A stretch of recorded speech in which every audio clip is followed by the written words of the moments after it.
So the Boston Celtics have been fairly busy so far this offseason. Let's not forget, during the NBA playoffs, they got rid of Kemba Walker's big contract.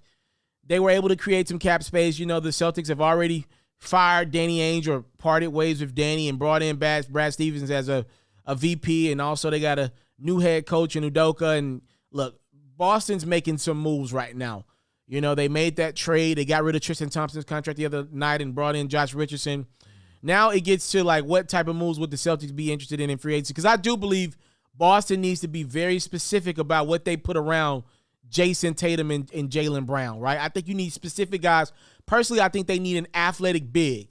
You know, I know that, you know, Bruno Fernando is ideally what you want, but something maybe a couple years more mature than the guy that they just brought in Fernando. But, you know, in the meantime, Evan Fournier is one of their guys. They got him in that trade with the Orlando Magic at the deadline last season.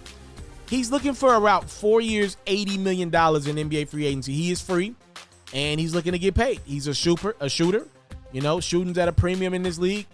Guys like Evan Fournier get bags. We've seen it with Joe Harris as of late. J.J. Redick's gotten a lot of paychecks in his day. These gentlemen, undersized guards that are not as athletic, they get paychecks in the NBA. You can shoot, you got a job. I don't know if the Celtics want to go down the lane of paying him 4 years, $80 million. I know Kemba's a different type of guy, but the Celtics are just lucky to get out of a bad contract with Walker. And reportedly, the Celtics, one of the reasons why they were able to go trade and one of the reasons why they went and got a Josh Richardson was to give themselves a little bit of an insurance policy if they're not able to work out a deal for Fournier around what he wants, which is $20 million a year. That's a lot of capital to give just a shooter, a guy that will have no defensive expectations on him whatsoever. But the Celtics did go out and trade for Fournier with hopes of signing him long-term.